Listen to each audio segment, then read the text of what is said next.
commencer par une digression, en fait, mais qui va m'aider après à mieux éclairer le sujet de la manière dont je veux l'éclairer. Donc je vais faire une digression en parlant du programme des partis politiques, puisqu'on est en période électorale et que j'ai pris le temps d'essayer de les lire. La première chose que je relève, mais que je relève malheureusement tous les 5 ans, c'est qu'en tout cas à gauche, en tout cas la gauche alternative, à la gauche où on se reconnaît, il n'y en a aucun qui n'érige la bataille féministe en priorité, c'est-à-dire de manière centrale et de manière qui va irriguer le programme pour un changement profond de société, sachant que la problématique de la question des droits des femmes est quelque chose qui défigure complètement notre République. Dans le monde du travail, une femme sur 3, c'est énorme, et à temps partiel, c'est-à-dire active, une femme active. C'est-à-dire qu'une femme sur 3 en France active n'a pas d'autonomie financière, ne peut pas quitter un conjoint violent.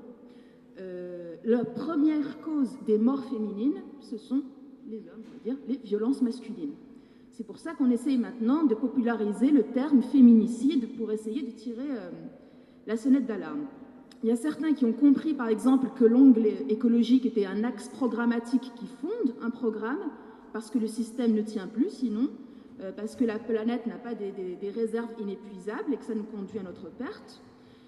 Par rapport à la condition des femmes et comment ça forge des piliers dans notre société, et notamment une culture de violence qui, par ailleurs, après déborde pas seulement sur la question des femmes, on a un moment, en ce moment, de conscientisation de masse, d'une nouvelle génération, après une génération de femmes qui a dit c'est bon, on a grandi dans l'illusion de l'égalité femmes-hommes, là qui est en train de se reconscientiser, avec une campagne populaire, par exemple, pour soutenir Jacqueline Sauvage, alors qu'il fallait y aller, c'est quand même le cas paradoxal d'une femme qui tue son conjoint violent, voilà, pour survivre. On a au niveau international les plus grands mouvements de masse politique en ce moment, ce sont les femmes en Pologne qui font grève pour le droit à l'avortement, même chose en Espagne, en Islande, le quart du pays qui est descendu pour l'égalité salariale, les Women's March. Les Women's March, c'est extrêmement intéressant parce que c'est la première fois qu'un mouvement de femmes atteint l'universalité, parce que derrière les Women's March, il y avait la lutte contre le racisme, contre le musulman ban, la stigmatisation des musulmans, etc. Et que là aussi, il faut qu'on comprenne que le système ne tiendra pas avec une jeunesse qui se conscientise par rapport à cette question-là si on continue à en faire l'impasse. Il y a un parti qui l'a compris, avec un traitement évidemment démagogique, raciste, dévoyé de la défense des droits des femmes, c'est le Front National.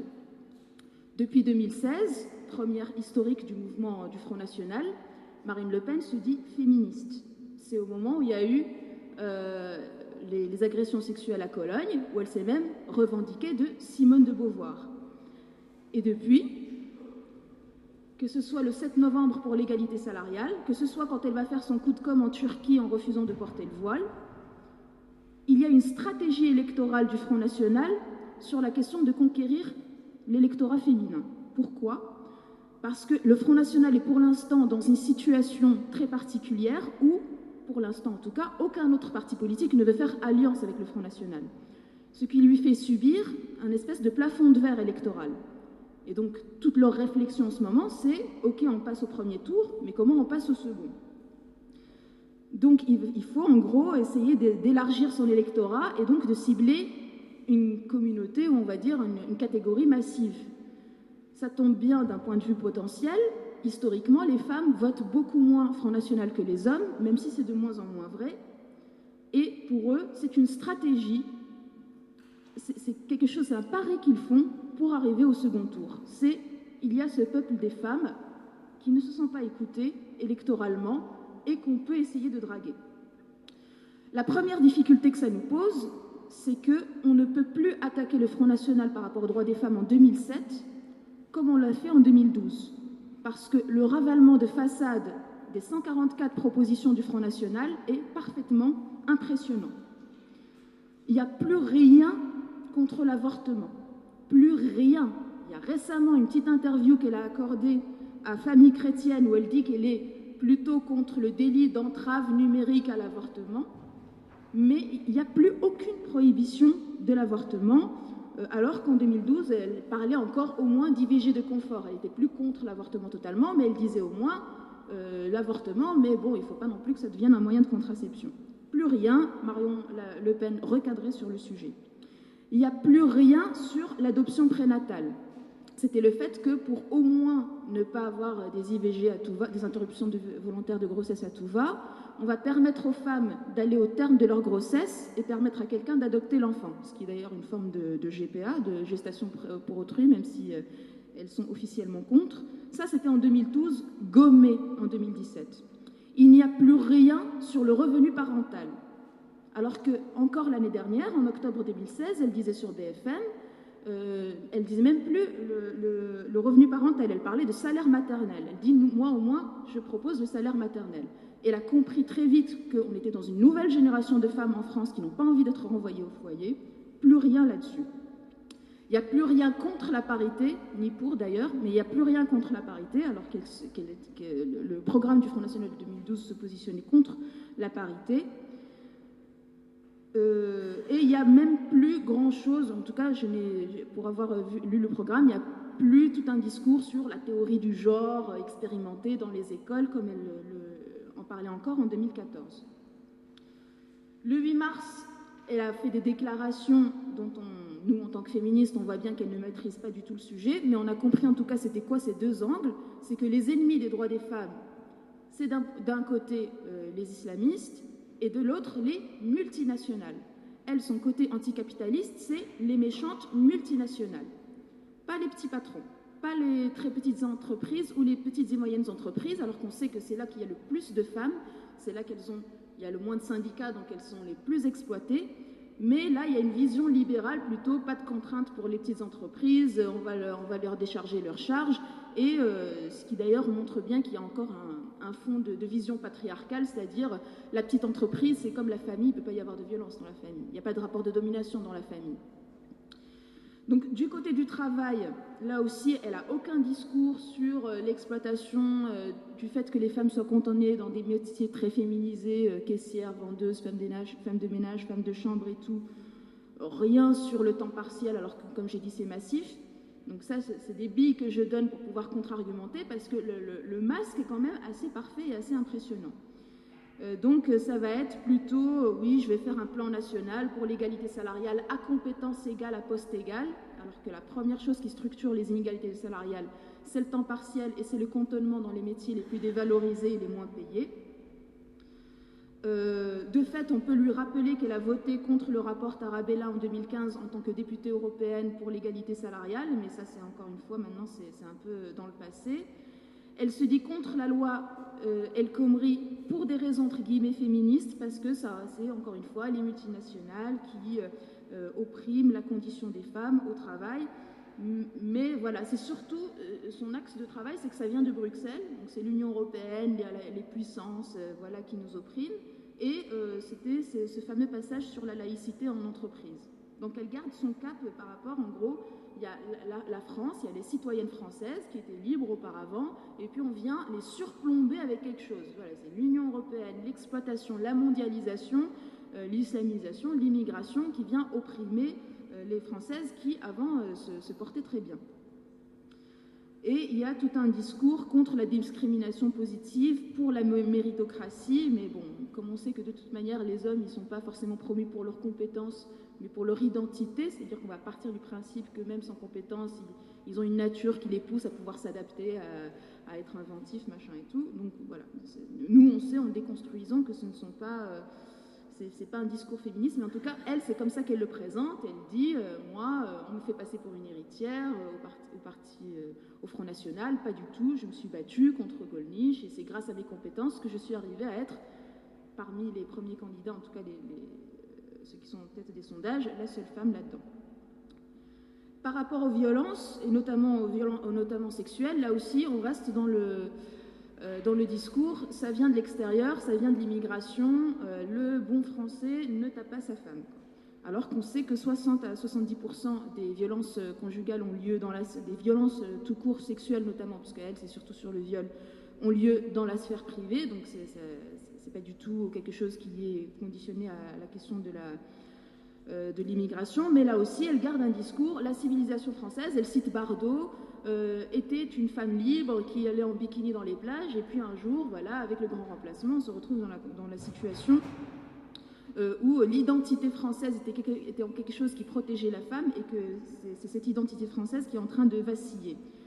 Du coup, comme pour elle, les violences conjugales, les violences sexuelles, ce n'est lié qu'à l'immigration, et comme elle compte régler ce problème-là, entre guillemets, il n'y a aucun moyen chiffré contre les violences et évidemment l'hostilité contre les associations qu'elle appelle politiques, que ce soit les associations de défense des droits des femmes, lesbiennes, planning familial, tout ça.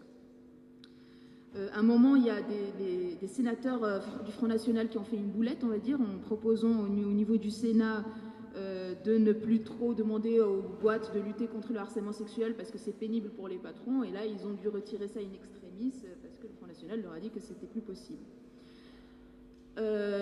Pour le reste, il y a contre la délinquance des mineurs, la suppression donc, des aides sociales aux parents des enfants récidivistes. Et donc là aussi, nous, on sait derrière ce que ça veut dire, c'est que ce sont des familles qui sont déjà en situation de vulnérabilité, de pauvreté, notamment les familles monoparentales, qui vont en souffrir. Mais là aussi, de toute manière, c'est ce que je dis, c'est que quand elle parle des droits des femmes, de ce qu'elle met en positif, elle nomme les femmes, mais quand ce sont des mesures autour qui peuvent menacer les droits des femmes, c'est pas visible. Encore faut-il le décortiquer. Elle est toujours contre la GPA et contre la procréation médicalement assistée. Donc elle est toujours en assumant cette discrimination envers les familles alternatives à la famille traditionnelle hétérosexuelle.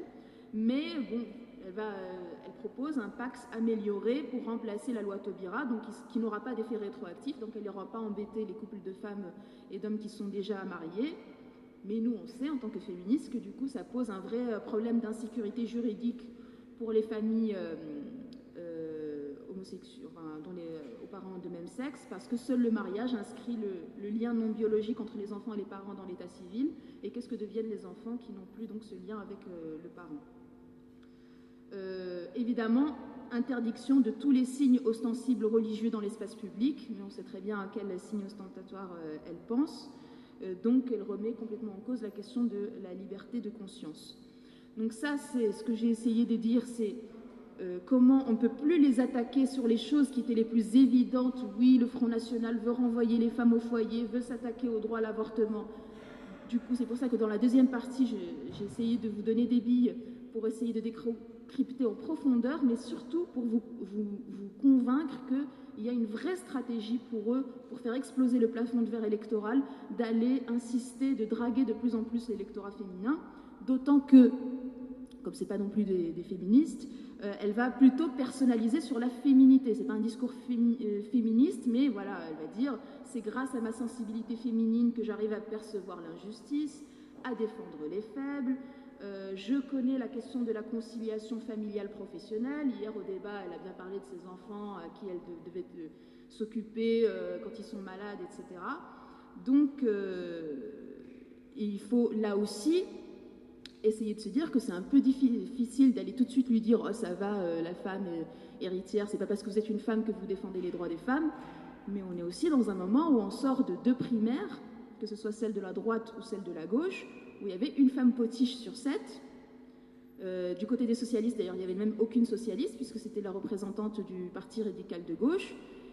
Et que donc, dans ce paysage-là, c'est un petit peu difficile de taxer le Front National en misogynie politique, quand on a en contraste ce qui se passe derrière, surtout quand on sort de 2 quinquennats de droite et de gauche, qui a mené certaines politiques de parité, notamment celui de François Hollande, qui aurait dû imposer des figures féminines, et qui se retrouve donc avec ce spectacle assez lamentable d'éviction des femmes du champ politique, ce qui nous rend la tâche d'autant plus difficile qu'on a un Front National incarné par une candidate, Marine Le Pen, son mari qui dit à la télévision sur BFM « Moi, de toute manière, si Marine Le Pen est présidente, je me retirerai de mes fonctions parce que je ne crois pas que le premier monsieur, l'équivalent de la première dame, doive avoir des responsabilités politiques, ça pose problème. » Donc c'est presque un discours féministe. Un Philippot qui, là aussi, a fait son outing en tant qu'homosexuel, et on n'a pas vu que ça a fait une grosse révolution pour obtenir sa tête au Front National, et la plus jeune députée de France qu'ils ont su envoyer à l'Assemblée.